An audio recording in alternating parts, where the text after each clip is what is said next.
How do the arts benefit the community at large?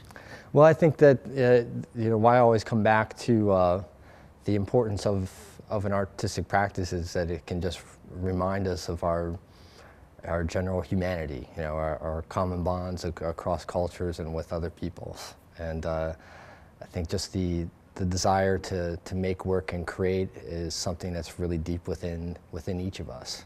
And I first mentioned that making art is about making a social space. And so if you can carve out a space where we can share these creations, I feel like it has it brings communities closer together. How do you encourage individual donors to give to the different arts organizations in Christina Cultural Arts Center? Well, I think that can be tricky. I think that what I would like to tell patrons is that we are trying to build our capacity here in the city of Wilmington, and a big piece of that is going to be the young creative community.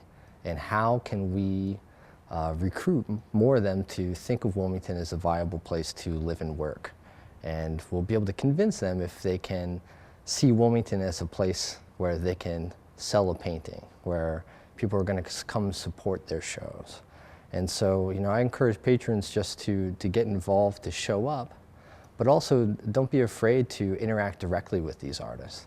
If you support one of their performances, or if you purchase one of their works, that's going to be the very thing that we need to happen on a larger scale to really make this an economically viable place for young creatives.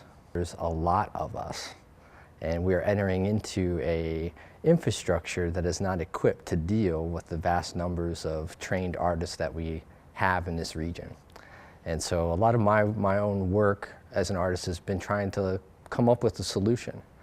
There's very few opportunities in a gallery market track or a teaching track, and those have been the two trajectories that we tell a lot of our young artists to get into. And we find that's just not working. And so, the history of working together collectively is very rich. It's been a really rich part of the American artist tradition. And I see that a lot of the artists that have been coming out of these programs within the past 5 years, we're coming up with other solutions. We risk not having our work be called art. We're working interdisciplinary in ways like the Creative Vision Factory, where our duties as an artist are becoming almost like a therapeutic practice for the behavioral health community. Or we're working strategically with other schools or with economic development strategies. That our activities here can kind of rejuvenate areas and pockets of a city. And we all know this pretty well through examples of like New York Soho, but I think what we're finding now is that we can do it a lot smarter.